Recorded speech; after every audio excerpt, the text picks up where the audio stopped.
Hi friend, ID sir classes में आपका बहुत बहुत स्वागत है। देखिए, इस पैटर्न का क्वेश्चन एग्जाम में जरूर आएगा, तो इसको ध्यान से देखिएगा, वीडियो को लास्ट तक देखिएगा। अगर क्वेश्चन आएगा तो आपका एक नंबर फिक्स हो जाएगा। देखिए, इनमें से कौन सी बोली पश्चिमी हिंदी की बोली है, आपको बताना है।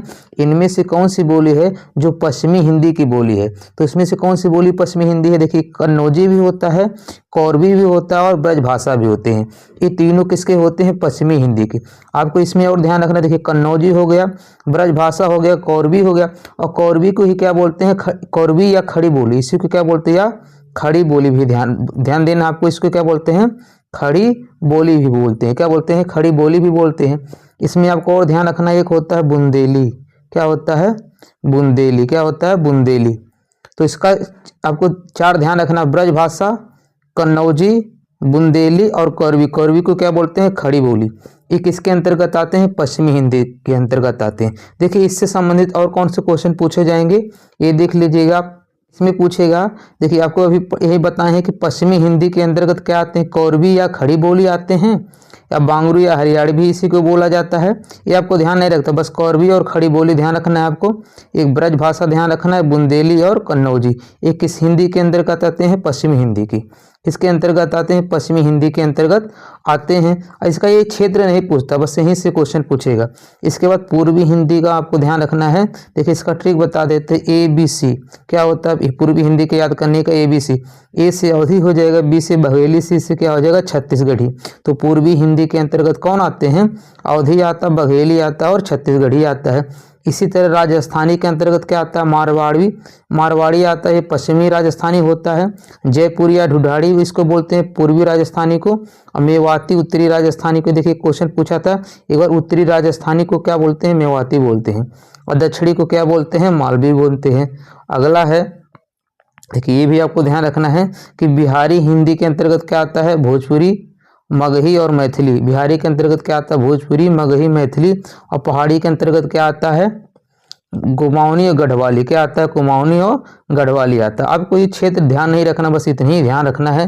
तो देखिए अगला क्वेश्चन है, पूछा है खड़ी बोली इनमें से किस अपभ्रंश से निकली। तो ये भी क्वेश्चन पूछता है कि कौन किस अपभ्रंश से निकली है।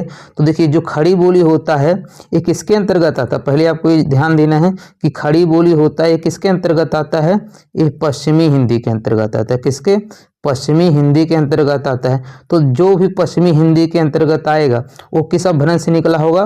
वो सौरसेनी। किससे निकला होगा? सौरसेनी। ध्यान दीजिएगा, कैसे निकला होगा? वो सौरसेनी से निकला होगा। तो पश्चिमी हिंदी के अंतर्गत आने वाली जितनी बोलियां हैं वो किससे निकलेंगी? सौरसेनी से। तो पश्चिमी हिंदी के अंतर्गत कौन कौन आ जाएगी?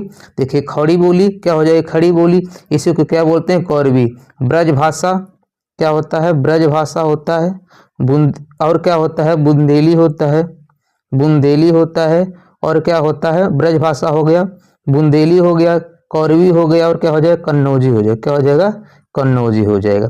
ये चारों किससे आएंगे? ब्रज इस सौरसेनी अपभ्रंश से आते हैं। ध्यान देना है आपको, किससे आएंगे? सौरसेनी अपभ्रंश से आते हैं। और इसके बाद समझ लीजिएगा, देखिए मागधी भी पूछता है और अर्धमागधी भी पूछता है। तो अर्धमागधी अपभ्रंश से कौन आता है? अब हम देखेंगे अर्धमागधी। तो अर्धमागधी कौन आता है? पूर्वी हिंदी। जो पूर्वी हिंदी होता है, ठीक है, पूछेगा किस पूर्वी हिंदी किस अपभ्रंश से निकला है? तो किससे निकला है? अर्धमागधी अपभ्रंश से निकला है। किससे निकला है? अर्धमागधी। और पूर्वी हिंदी का भी बताएं, ठीक है, क्या होता है? ABC। क्या होता है? ABC। अवधी, बघेली और छत्तीसगढ़ी। ये किससे आता है? अर्धमागधी से आता है। इसके बाद देख लीजिए, मागधी में मागधी अपभ्रंश से कौन सा निकल के आता है? मागधी के अंतर्गत बिहारी आता है। क्या आता है? बिहारी आता है, ठीक है, बांग्ला आता है। बस इतने ही दो आपको ध्यान रखना। मागधी के अंतर्गत कौन आ जाएगा? ये बिहारी और बांग्ला आ जाएगा। अगला क्वेश्चन है, इनमें से कौन सी बोली अर्धमागधी अपभ्रंश से निकली है? तो अभी बताए हैं कि अर्धमागधी से कौन सा आएगा? पूर्वी हिंदी। क्या आएगा? पूर्वी हिंदी। पूर्वी हिंदी किस अपभ्रंश से निकला हुआ है? अर्धमागधी से। अब देखिए, इसमें पूर्वी हिंदी कौन है? पूर्वी हिंदी ट्रिक क्या बताए थे? ABC। अवधी, बघेली, छत्तीसगढ़ी। तो इसमें कौन सा हो जाएगा? बघेली वाला सही हो जाएगा। कौन सा सही हो जाएगा इसका? बघेली वाला सही हो जाएगा। चलिए देखते हैं अगला क्वेश्चन। अगला क्वेश्चन है, पूर्वी हिंदी के अंतर्गत कौन सी बोली नहीं आती? तो आपको बताए हैं कि पूर्वी हिंदी के अंतर्गत कौन कौन बोली आती है? ABC यानी अवधी, बघेली, छत्तीसगढ़ी। तो देखिए, अवधी हो जाएगा, बघेली हो जाएगा, छत्तीसगढ़ी। ठीक है, तो कौन सा नहीं होगा, भोजपुरी नहीं होगा, भोजपुरी नहीं होगा। ठीक है, अब भोजपुरी किससे आता है, किस किस बोली में आता है, बिहारी में आता है। किस में आता है, बिहारी में आता है। भोजपुरी किस में आता है, बिहारी में। और आपको ध्यान रखना है बिहारी में कौन आता है, भोजपुरी, मगही, भोजपुरी हो गया, मगही हो गया और मैथिली हो गया। ठीक है, क्या हो जाएगा, मैथिली हो जाएगा। ये किसके अंतर्गत आते हैं, बिहारी के अंतर्गत आते हैं।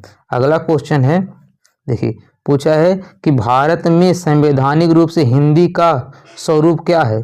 तो भारत में संवैधानिक रूप से हिंदी का क्या स्वरूप है, देखिए राष्ट्रभाषा के रूप में नहीं अपनाया गया, ध्यान रखिएगा। किसके रूप में अपनाया गया है, राजभाषा के रूप में। किसके रूप में अपनाया गया है, राजभाषा के रूप में अपनाया गया है। अगला क्वेश्चन है, देखिए पूछा है कि किस तिथि को भारत के संविधान में हिंदी को भारत का राजभाषा, देखिए यहाँ पे आ गया है कि किस तिथि को राजभाषा के रूप में मान्यता प्रदान की गई है। तो किस तिथि को, 14 सितंबर 1949।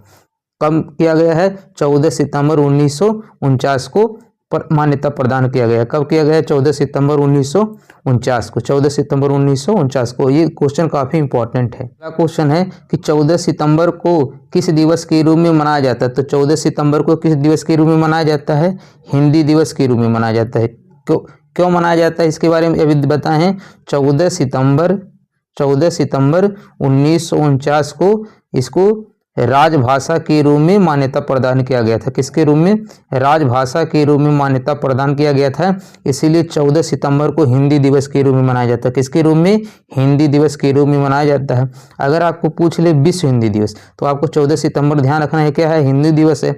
अगर पूछ ले विश्व हिंदी दिवस ये कब मनाया जाता है, तो विश्व हिंदी दिवस 10 जनवरी को मनाया जाता है। कब मनाया जाता है, ये 10 जनवरी को मनाया जाता है। कब मनाया जाता है, 10 जनवरी को मनाया जाता है। अगला क्वेश्चन है, इनमें से कौन सी भाषा संस्कृत भाषा की अपभ्रंश है। आपको बताना इसमें कौन सी भाषा है, वो संस्कृत भाषा की अपभ्रंश है। तो देखिए संस्कृत भाषा से क्या बना है, पाली बना हुआ है। क्या बना हुआ है, पाली बना हुआ है। क्या बना हुआ है, पाली बना हुआ है। अब पाली से क्या बना हुआ, प्राकृतिक बना हुआ है। तो आपको ऐसे क्रम ध्यान रखना है, पहले क्या रखना है आपको, संस्कृत। संस्कृत से क्या हो जाएगा, संस्कृत से पाली, पाली से क्या हो जाएगा, प्राकृत हो जाएगा। देखिए 1 नंबर पे होगा, 2 नंबर पे संस्कृत से पाली, पाली से प्राकृत, प्राकृतिक से अपभ्रंश, क्या रखना है, अपभ्रंश। से चौथे क्रम पे अपभ्रंश हो जाएगा। अब 5वें पे अवहट्ट होता है, 5वें पे क्या हो जाएगा, अवहट्ट हो जाएगा। अवहट्ट से क्या बनता है, प्राचीन हिंदी और आधुनिक हिंदी बनता है। अवहट्ट से क्या बनता है, प्राचीन हिंदी या आधुनिक हिंदी, इसी से बना है। तो क्रम आपको ध्यान रखना, संस्कृत से पाली, पाली से प्राकृत, प्राकृति से अपभ्रंश, अपभ्रंश से अवहट्ट, अवहट्ट से प्राचीन हिंदी या आधुनिक हिंदी होगा। अगला क्वेश्चन है, देखिए क्वेश्चन कई बार पूछा है, प्रथम राजभाषा आयोग के अध्यक्ष इनमें से कौन से है। तो प्रथम राजभाषा आयोग के अध्यक्ष कौन थे, बीजी खेर थे। क्या थे, बीजी खेर थे। इनका पूरा नाम था बाल गंगाधर खेर। क्या था इनका नाम, बाल गंगाधर खेर था।